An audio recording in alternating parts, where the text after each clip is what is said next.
I don't remember seeing Adam Archer at the funeral, and only family were invited to their small wedding.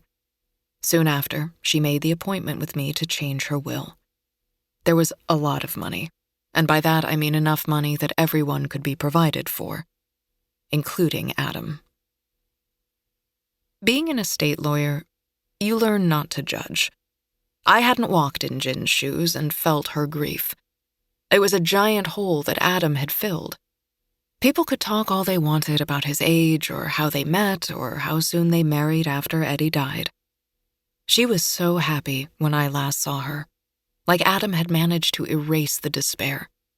She had seemed in love, the kind of love we dream of as children and then lose hope for after years of marriage and the wearing and tearing of life.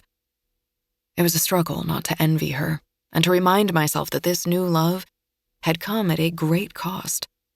The death of her first husband and father of her children. And now this. Ruth Talcott called the night of the shooting, asking for Jin's documents. I left my husband in our bed, tiptoed as fast as I could down the hall past my children's rooms, and headed to my office downstairs. I don't know what I was feeling. Jin was in surgery, and Ruth needed her healthcare directive, which wasn't a good sign. I remember the adrenaline surging, making my heart race.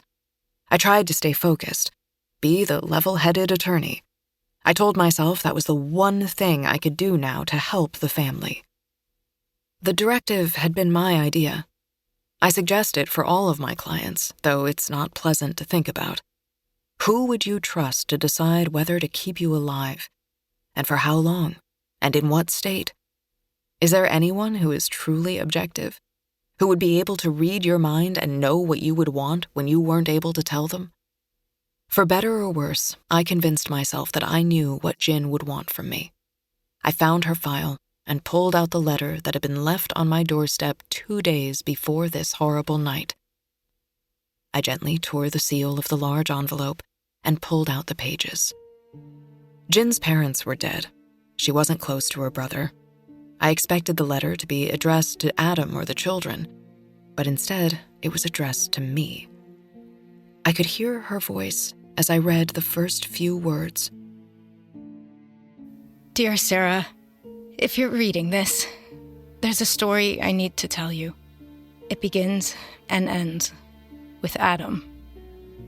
I will never forgive myself for what I've done. My phone rang again.